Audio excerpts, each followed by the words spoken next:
Greetings, Dennis Daniels here. I'm working through the Google Machine Learning crash course and learning about L2 regularization. I've set up a number of tabs, and I'm going to show you the results of the various tests to see how the regularization is affected by the rate of regularization. In this instance, there's a regularization of 0. I'd let it run 694 times, and you can see the output here. For the next tab, same 689 epochs. I used the regularization of 0.3, and you can see that it has a little better delineation of the model in terms of there are a few outliers here,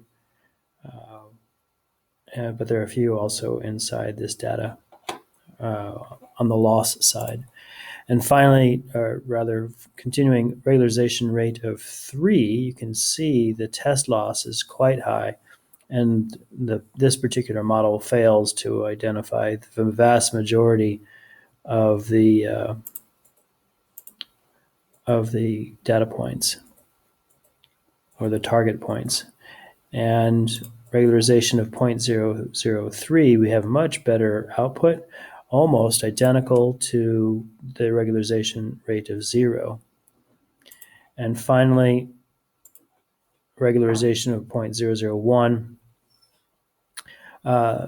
It looks very similar to the regularization of 003, but with a finer, a little better capture of these two data points. So, machine learning crash course, some test results for you to chew on. Thanks to Google for sharing these courses. Thank you, and happy computing.